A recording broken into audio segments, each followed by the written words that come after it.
Viewer discretion is advised. Alright y'all, peep game, anime waifus. Alright bruh, just admit it. The reason you clicked on this video is because you watch anime, right? And I bet 9 times out of 10 guarantee you have at least one anime waifu listed as your top 5 baddies in the game. Yeah, I know we love Ice Spice, and Lori Harvey is definitely up there as far as being one of the baddest. But bruh, you can't tell me Mitsuri from Demon Slayer or Ritxhie from Bleach ain't better than the first 2 I named. And I don't know about you guys, but I make sure I keep my waifus in my bookmarks anytime my day is going rough. But just like my baby mama, some of these bitches are batshit crazy, and that's just how I like them. So today, we're gonna be taking a look at some of the craziest waifus in anime. And make sure you stick around to the end of the video where I reveal one of my personal favorite waifus. Bruh, this is gonna be interesting. Now kicking off the list, we have the glizzy gobbler herself, Yumiko from Kakeguri. She might come off as cute and innocent at first, but this bitch is actually batshit crazy with a nasty gambling addiction. Just know if you try gambling with her, get ready to lose it all, bruh. Your money, your house, your car. Shit, she might even turn your ass into her personal little mutt. If I had a choice between gambling against her or surviving in Squid Game,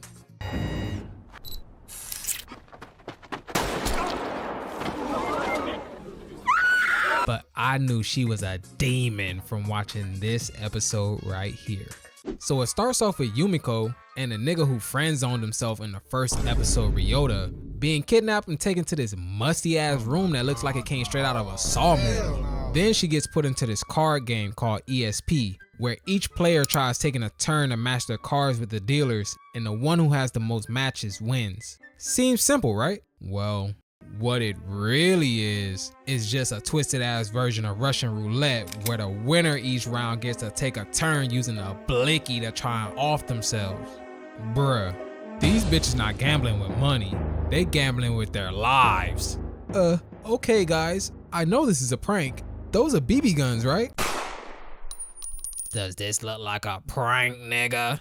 Now you're probably asking yourself, who the hell is this bitch? And how do we even get to this point in the first place? Well, let me run it back for y'all real quick. So Yumiko ends up getting folded in a game of life and death against a member of the student council and basically ends up becoming a pooch named Mittens. See, at this school, if you lose a bet, you start to grow debt. And the more debt you gain, the more you become a bottom feeder. So because of this, she has to submit to everyone who has a lower amount of debt compared to her. Even the scrubs like these 3 right here. Hey, shawty. Hey, check me out, shawty. Word on the street is, you lost a bet yesterday. Come slide with me real quick. Sure, I'll come with you.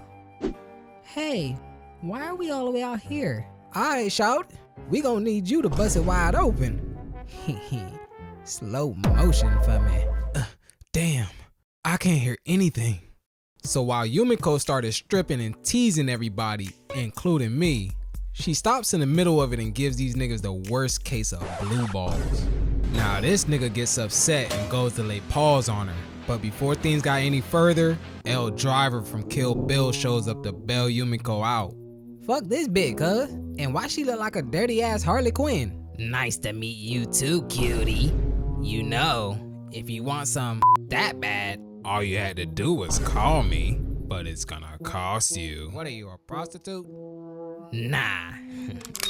It's gonna cost you your life, nigga. And she pulls out the blicky on homeboy with her finger on the trigger ready to bust. Literally. Then she challenges homeboy to a game of Russian roulette. But the only thing is, she the only one getting shot. You a big boy, right? You can stick this deep in my and blow the whole load up in me. What do you say, huh? Man, what the fuck drugs you on? I can't even get my dick hard after that. I'm out of here. Yeah, I'm out too. That bitch crazy. Where y'all going? Y'all don't want some of this KFC? Some of this Kentucky Fried Cook? Arigatou gozaimasu. Thank you for saving me. I'll make sure I do what I can to pay you in the future. So clearly, as you guys can see, L Driver here is a deranged horn dog always looking for a way to get her rocks off. And that's not even how far she's willing to take it. And you might think Yumiko is a sweetheart compared to this maniac, but in reality, they're literally one and the same. So Yumiko agrees without hesitation to play this crazy ass game, but only under 3 conditions. First, there's only a maximum of 3 games. Second, Ryota is the one dealing the cards.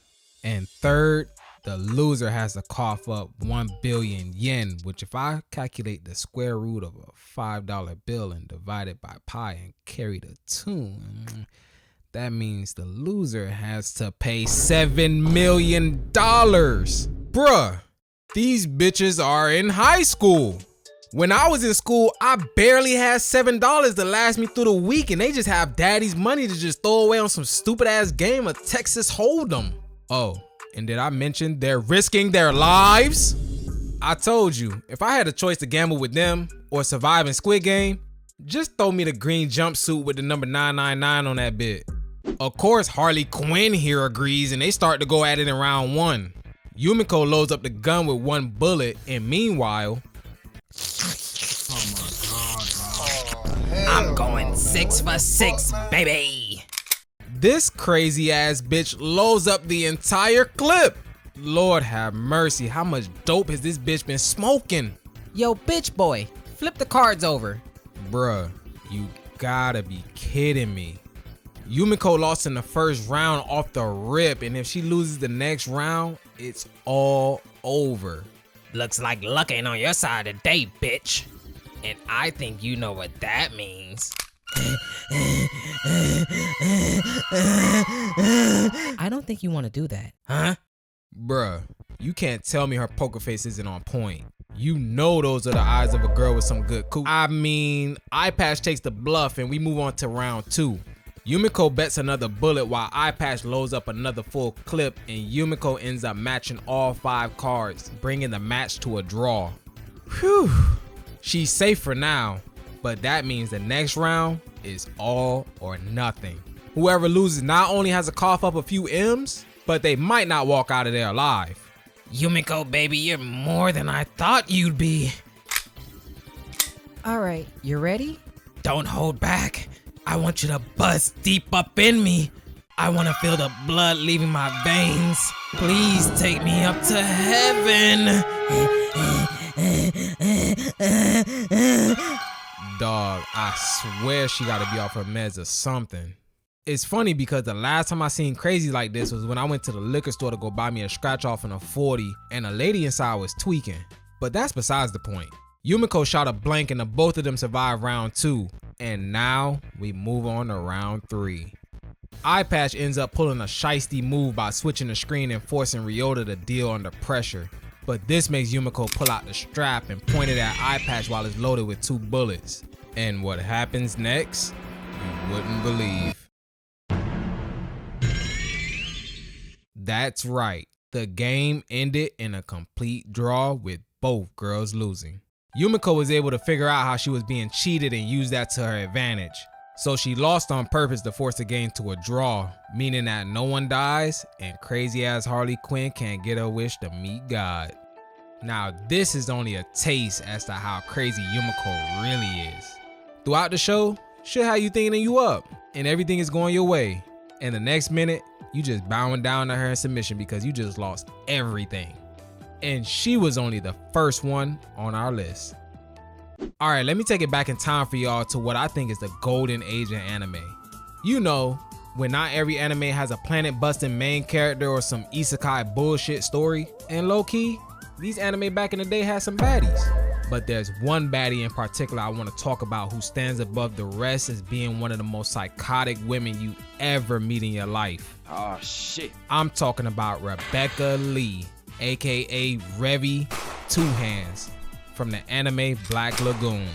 And the reason they call her Two Hands is because she stays scrapped with at least 2 blickies at all times. She's short-tempered, loud, vulgar, and rude as fuck. And not to mention she could 360 no-scope your ass in the middle of a shootout on some Black Ops shit. She's exactly my type. She's a member of the Black Lagoon company, which are basically like these ruthless pirate mercenaries who carry out missions for the highest bidder, which could range from kidnapping to hijacking an entire fucking freight liner. Now Revy here is as crazy as it gets. Bruh, in this episode here, these niggas were surrounded by a band of pirates and Revy was just like, don't worry, these niggas pussy. And you see she has that fiendish smile on her face, so you know she's on demon time. And she puts on that new Durkio, and this is where all hell breaks loose. No hesitation, she starts busting at the ops and pole vaults across the sea and bombs these niggas at point blank range. Then these dweebs start shooting at her and somehow misses every single shot while she's hopping through the air. Bruh, these niggas should have invested in an aimbot. Especially this nigga here who is literally standing right next to her screaming senpai, only to get his ass lit up too. And she turns around and automatically put these niggas in a pack. Bruh, none of these NPCs even stood a chance.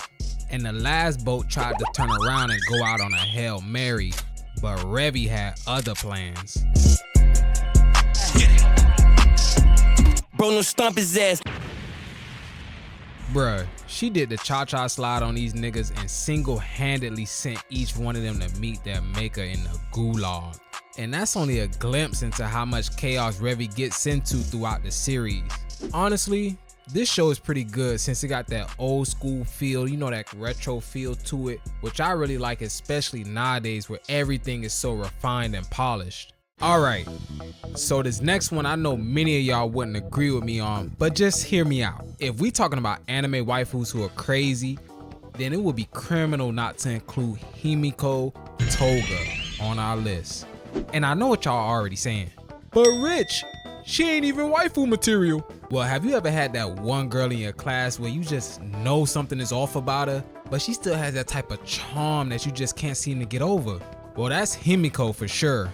Now, Himiko is a key player in the League of Villains, which is an organized crime group who's hell-bent on killing the heroes and turning the city into a lawless land. But if you ask me, you might as well call these niggas the League of Haters, cause it seems like to me that these niggas hate on the heroes for no reason. And of course, you know we gotta talk about how these niggas are one of the deadliest gangs in anime, but I'll say that for a future video. Now, I think we all could agree that Himiko was crazy from the moment she was introduced to the League of Villains. And it's the fact that the nigga with literally a decapitated hand has the question if she's crazy or not. Bruh, look at you. But we really take a look at how crazy Himiko really is in the forest training arc when the UA students are attacked by the villains and Toga ends up facing Ochako and Tsuyu. Looks like I didn't stick it in deep enough. Maybe next time I'll aim for the vagina. Hey yo, first of all, who the fuck are you? And why you pulled up trying to stab my homegirl like that? I'm Toga, and I ain't gonna lie, you two are pretty cute. And I've never dissected a frog before. This should be pretty fun. I say we jump this bitch and regroup with the others. Just chill, Wibbit. She knows who we are and our abilities, but we don't know her, so we're at a huge disadvantage, Ribbit. And Tsuyu was right. They have no clue about the nut job that stood before them. So she takes out this needle the doctor used to use to make you cry back in the day and rushes the two girls, but not before Tsuyu slings Ochako and ends up getting her tongue cut. Bruh, I can only imagine how that shit feels. I know when I mistakenly bite my tongue or eat something too hot, I'm ready to scream bloody murder. Polytoad? Ah, I think I'll name you Polytoad. Polytoad? Ribbit. Bitch, what the fuck is a polytoad? Yay! Just like Ash, I get to catch them all. Bruh, did she just name her after a Pokemon? So Ochako pulls up to get the drop on Himiko. She weaves her attack and DDT slams her ass worse than a Mortal Kombat character. But this is where things start to get a little freaky. Ochako, I heard you got that WAP, and I wanna take a lick. But I'm not just talking about what you have down there. No, I'm talking about your blood. Your period blood. Yo, I'm wildin' with this script. Suck, suck, suck. know it's gonna taste so warm and good. Oh, Choco! Yo, thank God the cavalry arrived because this shit started to get too freaky even for my taste. As you can probably tell, Himiko loves blood no matter where it's coming from. Even period blood. Yo, I don't want to talk about that. I think I'm gonna be sick. So if you made it this far, first off, thank you. And as promised, I'm gonna reveal to you guys my personal favorite waifu. Now, admittedly, out of everyone here, I think she has to be the craziest, but that's what I love about her. And the one we're talking about today is none other than Nico Robin, aka the Devil Child. Now, I'm gonna be honest with y'all, I think Nico Robin carried the Enies Lobby arc on her back, and you can debate that with your mama. But what made me fall in love with her had to be this scene right here.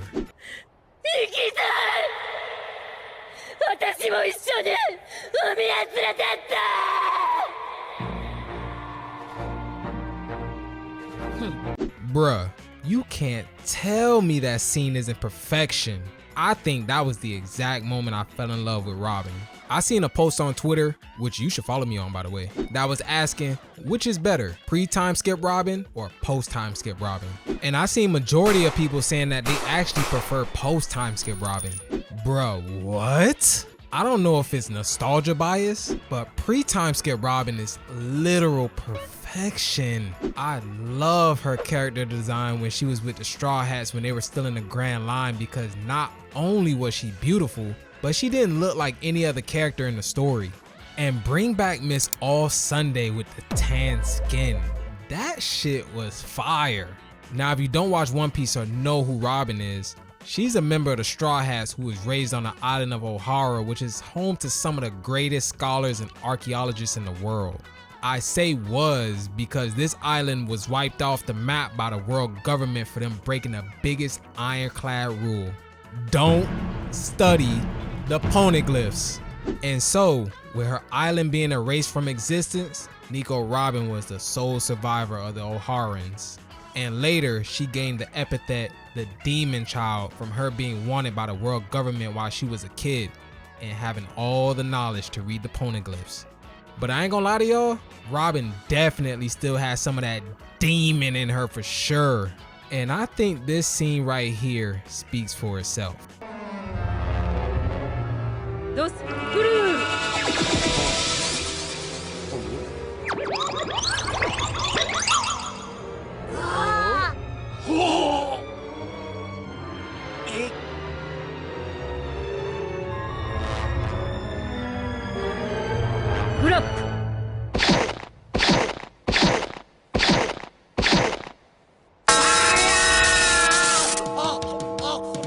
Ooh, even I felt that, bruh. Just imagine a set of arms growing out of you and reaching down to grab you by the nut. I don't even want to think about it. But I won't lie, I'll let those feet stomp on me any day of the week. I'm just saying. And another time I knew Robin was a demon was when she was fighting Black Maria and actually spawned a devil straight out of the gates of hell. Sanji got his ass captured by Black Maria and she's beating the dog piss out of him. But since he's a player, he's like, I can't lay my hands on a lady, but I know someone who can. Beat her ass, Robin-chan! And all of a sudden, BAM! Oh! A giant hand comes out the woodwork to pimp slap the shit out of Black Maria. And that's none other than who? Robin, of course. Now don't sit here and try to lie to me, bruh. If you watch anime, I know you have a favorite waifu for sure. So let me know who that is in the comments down below. You guys killed the last video, so let's try to get this one to 100 likes. And if you haven't joined the crew, then you already know what to do. I love y'all as always, and I appreciate you for watching. And of course, I got more on the way. I'ma holla at y'all in the next video. Peace.